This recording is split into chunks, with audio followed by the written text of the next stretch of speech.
धर्मराज जी की कथा। दो सेठानियाँ थी। एक के घर में धन बहुत था पर वह कंजूस थी। दूसरी के पास धन थोड़ा कम था पर मन से बहुत अमीर थी।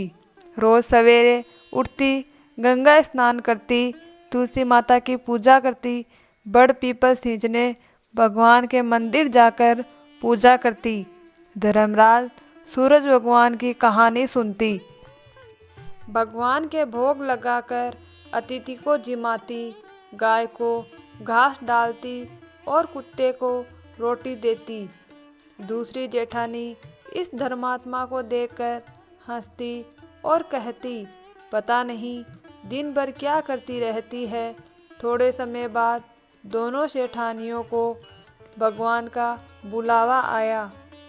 धर्मात्मा सेठानी के तो यमराज ने विमान भेजा और दूसरी को दूत मारते हुए ले गए।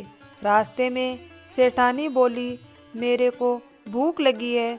तो दूत बोले कि किसी को कुछ दिया होगा तो मिलेगा।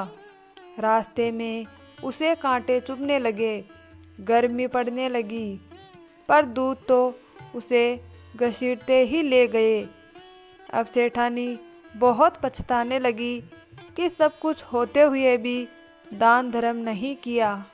इतने में यमराज का दरबारी आया और धर्मात्मा बुढ़िया को भगवान के पास सिंहासन मिला और वह उसे पर बैठी थी।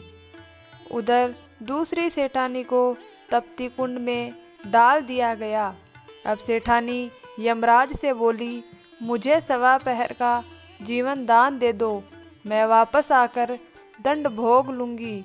यमराज बोले, ठीक है सेठानी। सेठानी के शरीर में वापस प्राण डाल दिए। संसार में आते ही पंडितों को बुलाकर सेठानी ने धर्मराज जी की कथा सुनी, सब तरह से दान धर्म किया। इतने में समय पूरा हो गया। अब की बार विमान आया। सवा पहर के दान धर्म से सेठानी को स्वर्ग मिला।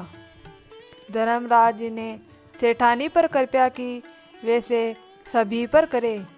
अगर आपको हमारी ये कहानी अच्छी लगे और ऐसी कहानियाँ और सुनने के लिए हमारे चैनल को सब्सक्राइब करें।